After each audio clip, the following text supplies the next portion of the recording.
சரீர சௌக்கிய யோகம் என்றால் என்ன?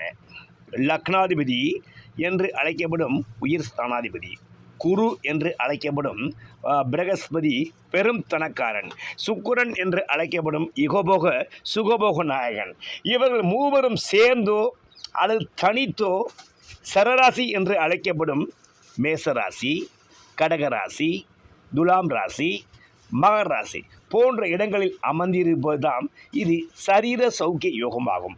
இப்படி சரீர சௌக்கியத்தை யோகப்பட்ட ஜாதகர் சிறப்பான தங்களுக்கு நீண்ட ஆயுளை பெற்றவராய் இருப்பார்கள், நோயற்ற உடல்நிலையை பெற்றவராய் இருப்பார்கள், செல்வச்சீமானாய் வாழ்ந்தவராய் இருப்பார்கள், அரசியல் வட்டாரங்களிலும் உறவினர்களிடத்திலும் எளிதாக உதவி கிடைக்கும், நல்ல ராஜயோக பதவியையும் ராஜாங்க பதவியையும் மிக எளிதாக பெற்றவராய் இருப்பார்.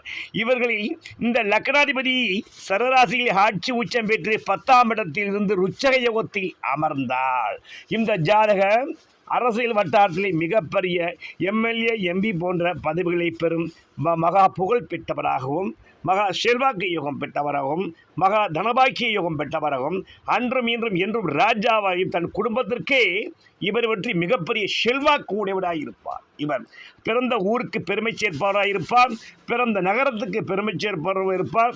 இவர் இருக்கும் இடத்தில் நட்பு வட்டாரமும் ஒரு கூட்டமும் இருக்கும், ஒரு கூட்டத்துக்கும் தலைவனாக இருப்பார், ஒரு படை தலைவனாக இருப்பார், ஊருக்கும் மிகப்பெரிய செல்வந்தாராக இருப்பார். இந்த ருச்சகயத்தை பெற்ற மகா ஜாதகக்காரர் இந்த சுக்கிர பகவான் இந்த சரராசி என்று அழைக்கப்படும் துலாம் ராசியில் அமர்ந்து அதனுடன் பெரும் பிணக்காரன் சுக்கிர பகவான் இணையும் பொழுது இவர் மாளவியா யோகத்தில் அமைய பெற்றார்.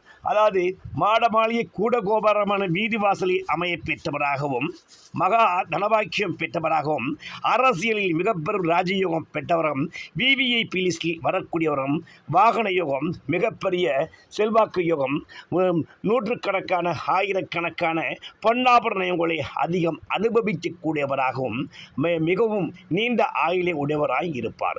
அரசியல் வட்டாரத்தில் இவருக்கு நிவர் இகரே.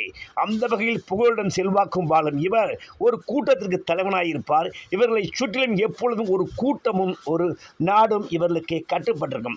அந்த வகையில் இந்த மலவியா யோகத்தில் பெற்றவர் சுக்கிர பகவானை இணையும் போது பெரும் தனபரவு புகழுடன் செல்வாக்கும் பெற்று அன்றும் இன்றும் என்றும் அரசியலிலும் சமூகத்திலும் அந்தஸ்து பெற்றவராய் மகா பாக்கியம் பெற்றவராய் இருப்பார். இந்த சரீர சௌபாக்கியம் பெற்ற சௌக்கிய யோகத்தை பெற்றவர்கள் என்பது நிஜம் நிஜம் நிஜம்.